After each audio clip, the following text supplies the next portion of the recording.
बिस्मिल्लाहिर्रहमानिर्रहीम। अस्सलामु अलैकुम स्टूडेंट्स, मुझे उम्मीद है कि आप सब लोग खैरियत से होंगे। आज हम डिस्कस करेंगे चैप्टर नंबर 7 का एक इम्पोर्टेंट लॉन्ग क्वेश्चन जिसका टॉपिक है energy conservation in simple harmonic motion. Horizontal spring system मौजूद है। इसके ऊपर जब फोर्स लगाई गई अगेंस्ट रिस्टोरिंग फोर्स, सो ये डिस्प्लेस हुआ अपनी मेन पोजीशन से एक्सट्रीम पोजीशन पे आ गया। अब इसके अंदर जो स्ट्रेचिंग है ये बहुत स्लोली की गई है so that the acceleration is zero. So according to the Hooke's law हमारे पास जो फोर्स है उसकी वैल्यू आ जाएगी F इज इक्वल टू के x not. So Hooke's law के अकॉर्डिंगली इक्वेशन बन जाएगी F इज इक्वल टू के एक्स नॉट, क्योंकि ये स्ट्रेचिंग जो है ये एक्स नॉट की गई है। अगर इसे एक्स किया जाता तो हम इसे यहाँ पे के एक्स लिख लेते। अब इस पॉइंट के ऊपर जो एक्स ज़ीरो है तो फोर्स की वैल्यू क्या होगी, ज़ीरो होगी। तो हम ये कह सकते हैं कि when x zero means the displacement is zero, इस पॉइंट के ऊपर जो फोर्स है वो भी क्या होगी, ज़ीरो।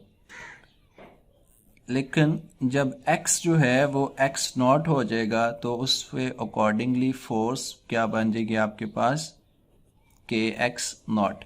ये जो हुक्स लॉ की इक्वेशन है इससे अगर हम देखें तो f जो है वो हमारे पास प्रोपोर्शनल बनता है डिस्प्लेसमेंट का इस केस के अंदर।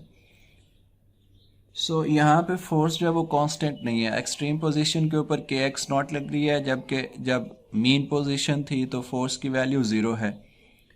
तो यहाँ पे फिर हम एवरेज लेंगे। सो एवरेज फोर्स जो है आपके पास आ जाएगी कुछ इस तरह से, ज़ीरो प्लस के x not divided by two. So equation आपके पास आ जाएगी 1/2 के एक्स नॉट।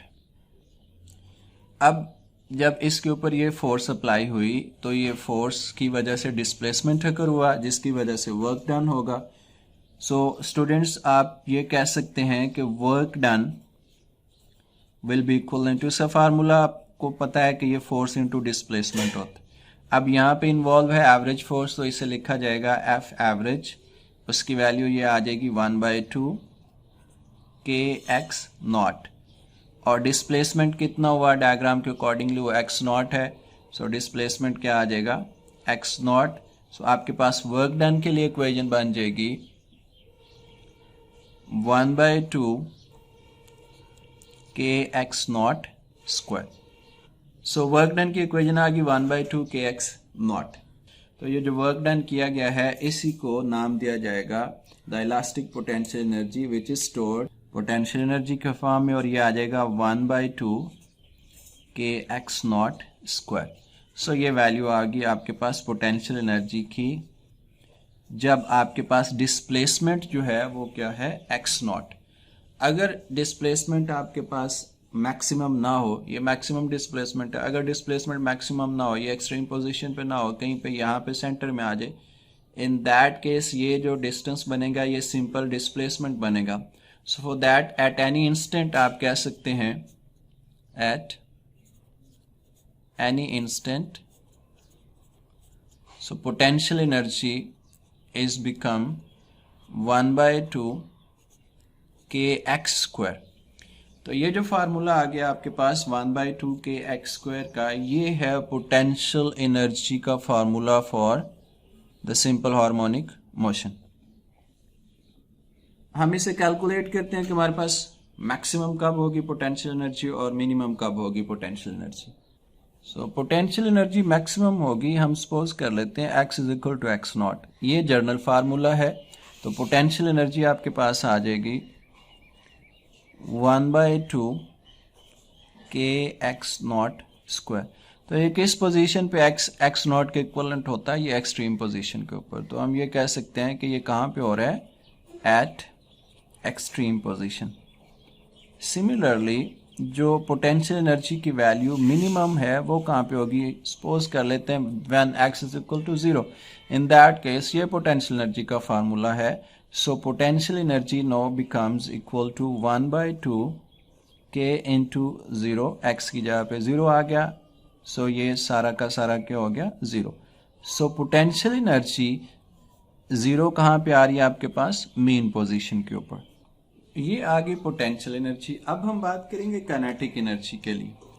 वेलोसिटी की इक्वेशन गिवन है कुछ इस तरह से।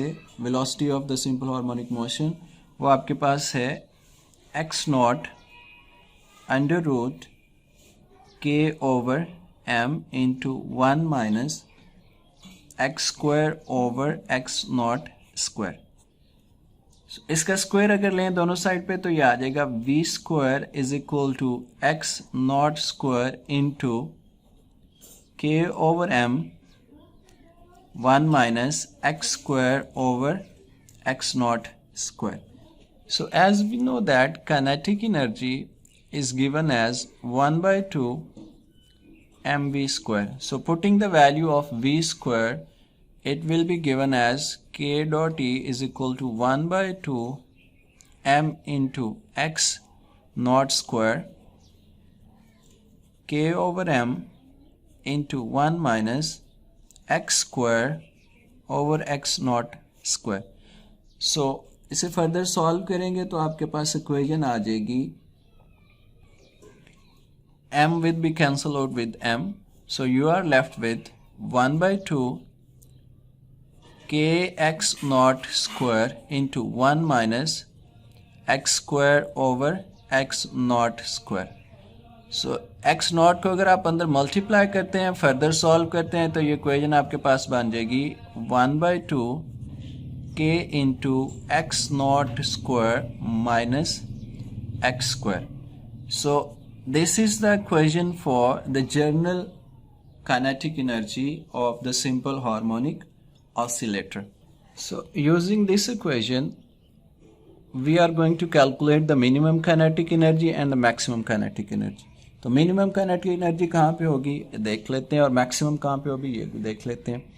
लेट कर लेते हैं कि जब x जो है ये x नॉट के इक्वलेंट हो, so kinetic energy will become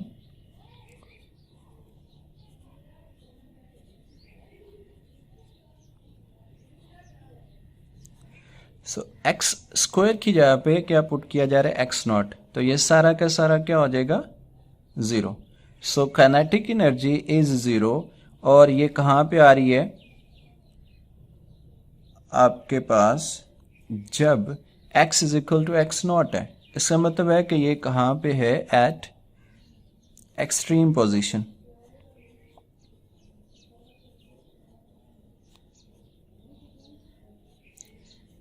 Now we are going to calculate the maximum kinetic energy. So let's suppose when x is equal to 0.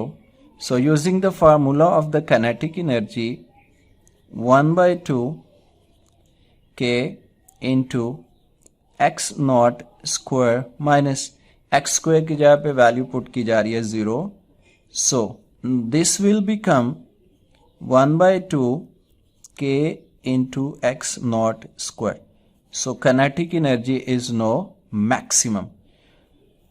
X is equal to 0 पे maximum kinetic energy आ रही है. It's mean this is at mean position. So यहाँ तक हमने extreme position के ऊपर और mean position के ऊपर kinetic और potential energy की values को calculate कर लिया. अब हम इन्हीं पोजीशन के ऊपर मतलब एक्सट्रीम पोजीशन के ऊपर और मीन पोजीशन के ऊपर टोटल एनर्जी जो है वो कैलकुलेट करेंगे. सो स्टार्ट करते हैं तो mean position. So potential energy at mean position is 0 and kinetic energy at mean position is 1 by 2 x naught square. So putting the values here, as the total energy in simple harmonic motion is the sum of kinetic energy and potential energy. So E total at mean position, it will be potential energy plus kinetic energy. By putting the values, potential energy at mean position was 0 and the kinetic energy was 1 by 2 kx naught square. So the total energy at mean position is 1 by 2 kx naught square. Let's mark this as equation number A. Similarly, the energy at extreme position, potential energy 1 by 2 kx naught square and at extreme position the kinetic energy was 0. So total energy at extreme position will be given as kinetic energy plus potential energy. So kinetic energy at extreme position was 0 and the potential energy at extreme position was 1 by 2 kx naught square. So this will become 1 by 2 kx naught square. So total energy at extreme position is similar to the total energy at mean position. Let mark this as equation number B. Now we are going to calculate this total energy at any instantaneous displacement. For instantaneous displacement, potential energy की value 1 by 2 kx square और kinetic energy की value 1 by 2 kx naught square minus x square. Using these values, total energy at any instant will be given as potential energy plus kinetic energy. So by putting the values, kinetic energy was 1 by 2 kx square plus kinetic energy was equal to 1 by 2 k into x naught square minus x square. So solving this equation, so 1 by 2 kx square is positive and 1 by 2 kx square is negative. So these will be cancel out और students आपके पास रह जाएगा 1 by 2 kx naught square. So this is equation number 3. Sorry, इसे आप कह लें equation number C. So from equation A, B and C हम ये conclude कर रहे हैं that the total energy is conserved in simple harmonic motion. Extreme position के ऊपर भी इसकी वैल्यू आई थी 1 by 2 kx naught square, main position के ऊपर भी आई थी 1 by 2 kx square kx naught square और सिमिलरली किसी भी इंस्टेंटेनियस डिस्प्लेसमेंट के ऊपर इसकी वैल्यू आ गई 1 by 2 kx naught square. So we can conclude that the energy at extreme position is same as well as at mean position. तो हम ये कह सकते हैं कि एनर्जी जो है वो जब बॉडी ऑसिलेट कर रहा है मीन पोजीशन से एक्सट्रीम पोजीशन की तरफ, तो इसकी एनर्जी जो है वो ऑसिलेट हो रही है from kinetic energy to potential energy, और जब बॉडी जो है वो मूव कर रहा है, वाइब्रेट कर रहा है from extreme position to mean position, तो इसकी जो एनर्जी है वो ऑसिलेट कर रही है from potential energy to kinetic energy. इसी कंजर्वेशन को हम ग्राफ के मेथड से भी इंडिकेट कर सकते हैं. So this is main position, ये पॉजिटिव एक्सट्रीम पोजीशन है, ये दूसरी साइड की एक्सट्रीम पोजीशन है. तो जैसे हमने बात की कि एनर्जी जो है वो ऑसिलेट कर रही है काइनेटिक एनर्जी और पोटेंशियल एनर्जी के दरमियान. सो टोटल एनर्जी, ये जो लाइन है हमारे पास टोटल एनर्जी की है. Kinetic energy at mean position is maximum while the potential energy at mean position is 0. Similarly, kinetic energy at extreme position is 0 and the potential energy is maximum. ये जो blue line है ये kinetic energy को represent कर रही है, जो curve है blue, और ये जो dotted black curve है ये potential energy को कर रही है. So total energy किसी भी point के ऊपर, यहाँ पे आप ले लें वो यही रहेगी, यहाँ पे ले लें वो यही रहेगी, इस पॉइंट पे ले लें तो ये वाला पोर्शन और ये वाला पोर्शन मिलके यहाँ तक बना देगा. तो वैल्यू क्या रहेगी 1/2 kx naught square for this whole oscillation. So if we consider this system as a friction free, तो ये जो ऑसिलेशन है ये कॉन्टिन्यूस रहेगी. प्रैक्टिकली ऐसा नहीं होता. सो फ्रिक्शनलेस जो फ्रिक्शनल फोर्सेस हैं उनकी वजह से ये सिस्टम जो है आहिस्ता आहिस्ता क्या आ जाता है, रेस्ट पे आ जाता है, और इसलिए ये इनडेफिनेटली टाइम तक जो है वो ऑसिलेट नहीं कर सकता.